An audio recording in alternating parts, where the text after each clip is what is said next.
ಎಲ್ಲರಿಗೂ ನಮಸ್ಕಾರ. ನಕ್ಷತ್ರ ನುಡಿಯ ಪ್ರಿಯ ವೀಕ್ಷಕರಿಗೆ ಸ್ವಾಗತ.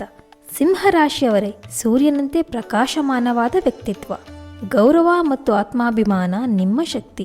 ನೀವು ಮೌನವಾಗಿರಲು ಬಲ್ಲವರಲ್ಲ, ಆದರೆ ಅಗತ್ಯವಿದ್ದಾಗ ಸಹನೆ ತೋರಿಸಿದವರು. ಇಷ್ಟು ದಿನ ನಿಮ್ಮ ಜೀವನದಲ್ಲಿ ನೀವು ಕೊಟ್ಟಷ್ಟು ಮರಳಿ ಸಿಗದೆ ಮನಸ್ಸಿನೊಳಗೆ ಪ್ರಶ್ನೆಗಳು ಹುಟ್ಟಿದ್ದವು. ಆ ಪ್ರಶ್ನೆಗಳಿಗೆ ಉತ್ತರ ಕೊಡುವ ಕಾಲ ಈಗ ಆರಂಭವಾಗಿದೆ. 2026ರಲ್ಲಿ ಸಿಂಹರಾಶಿಯವರ ಜೀವನದಲ್ಲಿ ಒಂದು ಮಹತ್ತರ ತಿರುವು ಕಾಣಿಸಿಕೊಳ್ಳಲಿದೆ. ಕಳೆದ ಕೆಲವು ವರ್ಷಗಳಲ್ಲಿ ನೀವು ಅನುಭವಿಸಿದ ನಿರಾಶೆ, ನಿಂತು ಹೋದ ಬೆಳವಣಿಗೆ, ಮನಸ್ಸನ್ನು ಕುಗ್ಗಿಸಿದ್ದ ನೋವುಗಳು ಈ ವರ್ಷ ನಿಧಾನವಾಗಿ ಹಿಂದಕ್ಕೆ ಸರಿಯುತ್ತವೆ. ಸೂರ್ಯಗ್ರಹ ನಿಮ್ಮ ಅಧಿಪತಿ.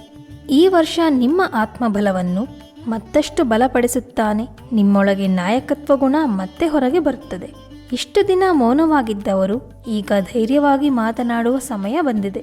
ಹಾಗೂ ಗುರುಗ್ರಹದ ಅನುಗ್ರಹದಿಂದ ನಿಮ್ಮ ಜೀವನದಲ್ಲಿ ಹೊಸ ಅವಕಾಶಗಳು ತೆಗೆದುಕೊಳ್ಳುತ್ತವೆ. ಉದ್ಯೋಗದಲ್ಲಾಗಲಿ, ವ್ಯವಹಾರಗಳಲ್ಲಾಗಲಿ ಹಾಗೂ ಶಿಕ್ಷಣ, ಯಾವ ಕ್ಷೇತ್ರವಾದರೂ ಆಗಲಿ ನಿಮ್ಮ ಪ್ರಯತ್ನಕ್ಕೆ ಬೆಂಬಲ ಸಿಗುವಂತಹ ಕಾಲವಿದು.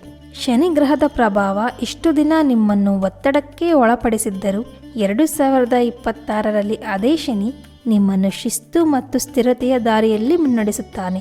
ಅವಸರದ ನಿರ್ಧಾರಗಳಿಗಿಂತ ಯೋಚಿತ ಹೆಜ್ಜೆಗಳಲ್ಲೇ ನೀವು ಜಯ ಸಾಧಿಸುತ್ತೀರಿ. ಈ ಗ್ರಹಗಳ ಸಂಯೋಗದಿಂದ ನಿಮ್ಮ ಎಲ್ಲ ವಿವಿಧ ಕ್ಷೇತ್ರಗಳಲ್ಲಿ ಯಾವ ರೀತಿಯೆಲ್ಲ ಬದಲಾವಣೆ ಇದೆ, ಯಾವ ಕ್ಷೇತ್ರಗಳಲ್ಲಿ ಬೆಳಕು ಚೆಲ್ಲಲಿದೆ, ಯಾವ ಕ್ಷೇತ್ರಗಳಲ್ಲಿ ಕತ್ತಲೆ ಮೂಡಲಿದೆ, ಬರುವ ಸಂಕಷ್ಟದಿಂದ ಹೇಗೆ ಪಾರಾಗುವುದು, ಯಾವ ಪರಿಹಾರ ಮಾಡಿದರೆ ಬರುವ ಎಲ್ಲ ಸಮಸ್ಯೆಗಳು ದೂರಾಗುತ್ತದೆ, ಎಲ್ಲವನ್ನು ಸಂಪೂರ್ಣವಾಗಿ ತಿಳಿದುಕೊಳ್ಳೋಣ. ಅದಕ್ಕೂ ಮುಂಚೆ ನಮ್ಮ ಚಾನಲ್ಗೆ ಯಾರೆಲ್ಲ ಸಬ್ಸ್ಕ್ರೈಬ್ ಆಗಿಲ್ಲ, ಸಬ್ಸ್ಕ್ರೈಬ್ ಆಗಿ ಬೆಲ್ ಐಕಾನನ್ನು ಪ್ರೆಸ್ ಮಾಡಿ. ನಾವು ಹಾಕುವಂತಹ ಎಲ್ಲ ವಿಡಿಯೋಗಳ ನೋಟಿಫಿಕೇಶನ್ ನಿಮಗೆ ದೊರೆಯುತ್ತದೆ.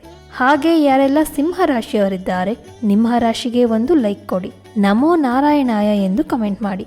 ಮಹಾವಿಷ್ಣುವಿನ ಸಂಪೂರ್ಣ ಆಶೀರ್ವಾದ ನಿಮ್ಮ ಮೇಲೆ ಈ ವರ್ಷ ಎಲ್ಲವೂ ಇರುತ್ತದೆ.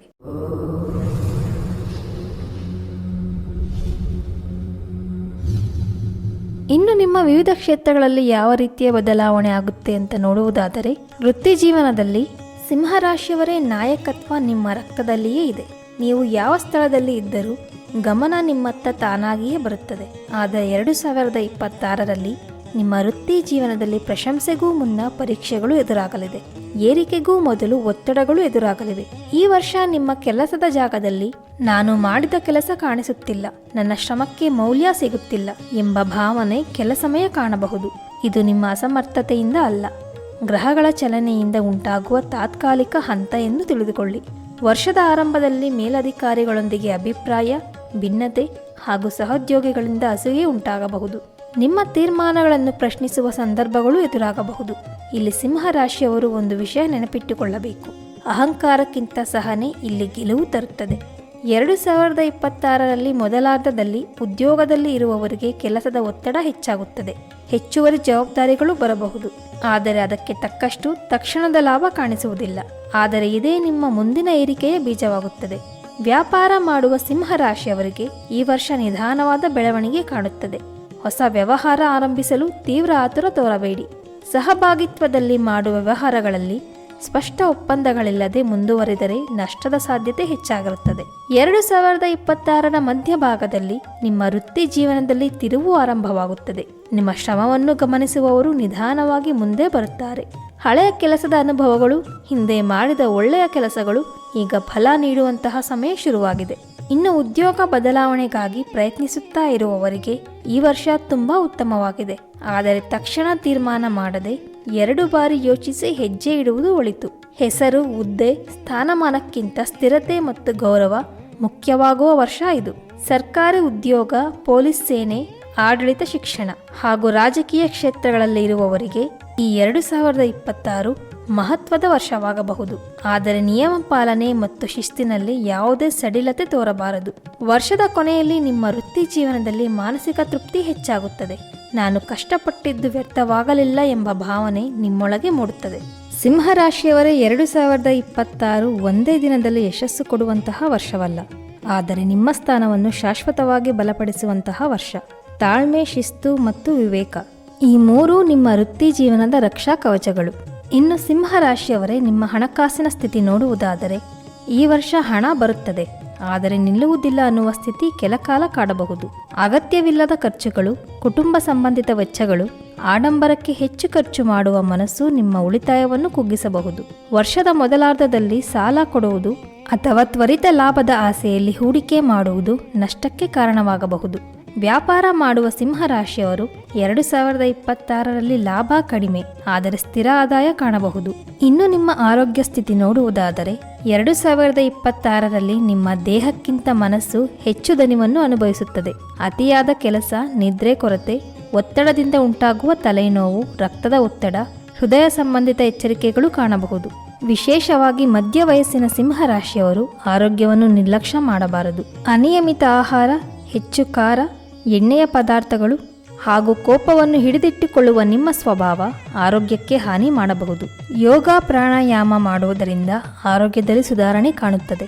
ಈ ವರ್ಷ ನಾನು ಬಲಿಷ್ಠ ಎನ್ನುವ ಭ್ರಮೆಯನ್ನು ಬಿಡಿ, ದೇಹದ ಸೂಚನೆಗಳಿಗೆ ಕಿವಿಕೊಡಿ. ಇನ್ನು ಶಿಕ್ಷಣ ವಿಷಯ ನೋಡುವುದಾದರೆ ಸಿಂಹರಾಶಿಯ ವಿದ್ಯಾರ್ಥಿಗಳಿಗೆ 2026ರಲ್ಲಿ ಗಮನಭಂಗ ಹೆಚ್ಚು.